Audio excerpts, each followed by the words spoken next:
Hello students, next हम discuss करेंगे example number 2। क्या कह रहा है? Two dice are thrown and the sum of the numbers which are come to be dice is noted. ठीक है, तो जो उनका सम ऑफ नंबर्स है पता होगा। पहले तो टू डाइज का जो टोटल आउटकम निकलते हैं वो कैसे निकलते हैं? Two dice total outcomes, one one निकलेगा, फिर वन टू निकलेगा, फिर वन थ्री निकलेगा और ऐसे करके वन सिक्स तक निकलेगा। फिर टू वन निकलेगा, फिर ऐसे टू सिक्स तक चलेगी गाड़ी। फिर थ्री वन, थ्री टू, ऐसे करके थ्री सिक्स तक। फिर फोर वन, फोर टू, ऐसे करके फोर सिक्स तक। फिर five one, five two, five six तक। फिर six one, six two, six six तक। ठीक है, ये टोटल आउटकम। अब उनका जो सम करना है नंबर्स का, यानी वन वन का सम कितना हुआ टू, टू वन का कितना हुआ थ्री, थ्री वन का कितना हुआ फोर, ऐसे ये आपने नोट कर लिया। अब ए एक इवेंट है, इसमें बोल रहा है द सम इज इवन। उनका सम क्या होना चाहिए? इवन होना चाहिए। ए में ऐसे कितने पेयर आएंगे पहले तो वो आपको पता होना चाहिए ना। ए में कितने पेयर आएंगे वो देखो, जिनका सम क्या हो, इवन हो।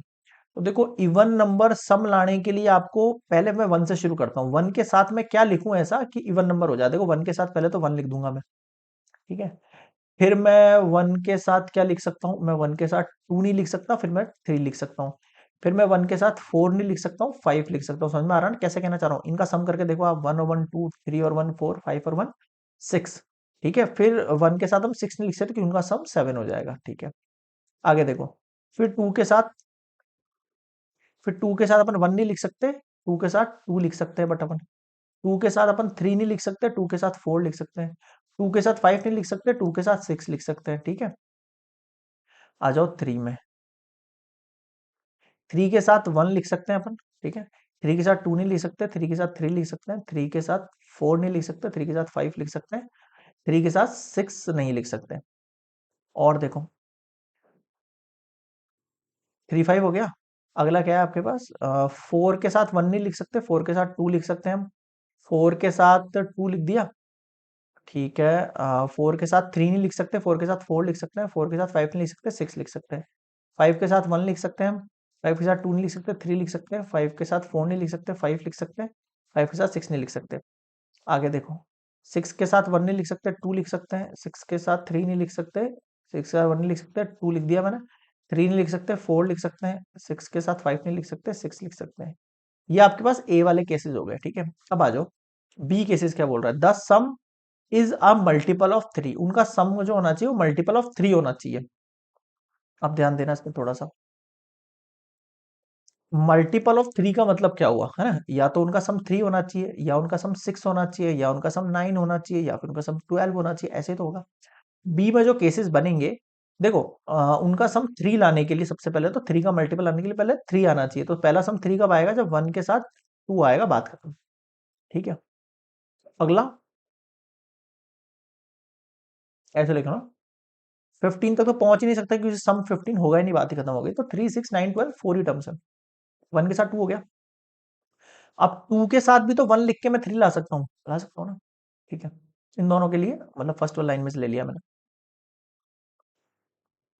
पहले फर्स्ट वाली लाइन ले लो, एक काम करो ना, फिर वरना कंफ्यूजन हो जाएगा और कुछ मिस भी हो सकता है।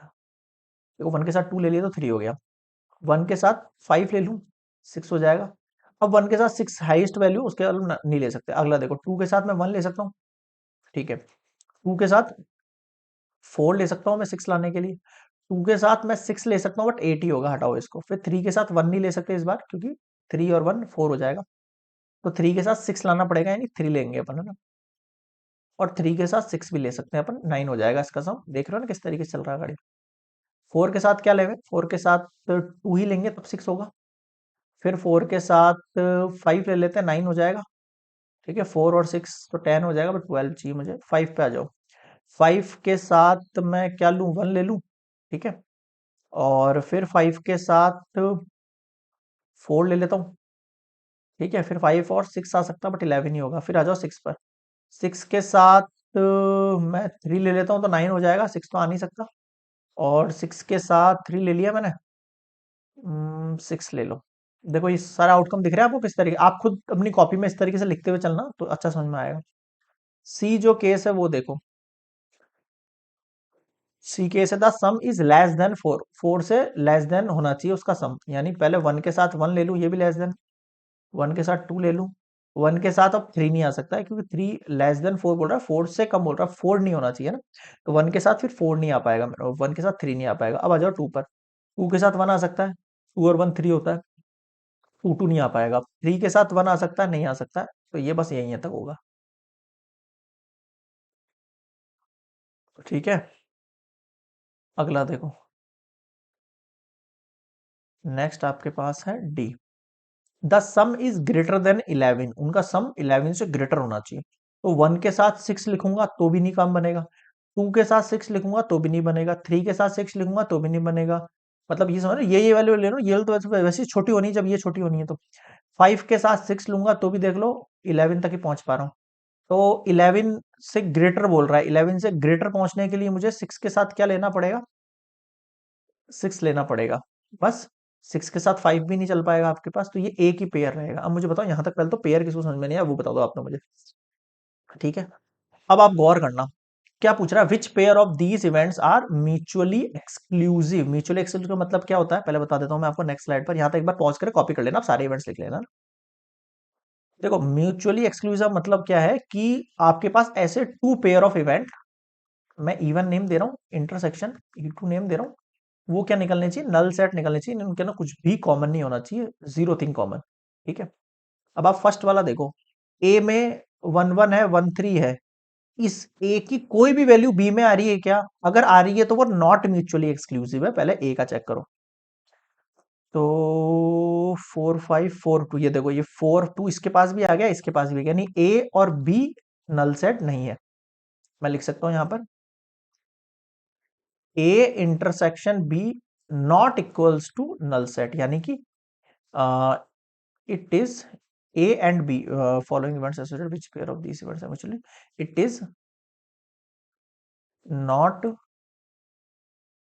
Mutually exclusive. ठीक है, फर्स्ट पॉइंट निकल गया। सेकंड देखो, अब ए का निकालते हैं, ए का मैंने बी के साथ निकाल लिया, अब ए का सी के साथ निकालो, देखो यहां भी 1 1 है, तो ए और सी भी नहीं है, ए और सी का जो इंटरसेक्शन है वो भी नल सेट नहीं आ रहा, मुझे नल सेट चाहिए, इंटरसेक्शन में कुछ ना कुछ आ रहा है, मुझे नहीं वाली चाहिए ना, तो it is not mutually exclusive. Third case देखो, ए को डी के साथ देखो, देखो यहां भी 6 और 6 है, तो ए और डी भी नहीं है, ए और डी का भी इंटरसेक्शन जो है नल सेट नहीं आ रहा है, it is not mutually,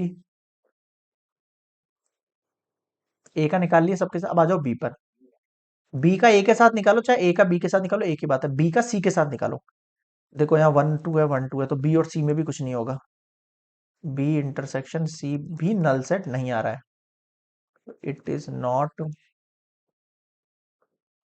mutually exclusive. अब बी का डी के साथ निकाल लेते हैं, यहाँ भी 6 6 आ रहा है, यहाँ भी 6 आ रहा है, बी और डी में भी कुछ नहीं है, ये भी नल सेट नहीं है,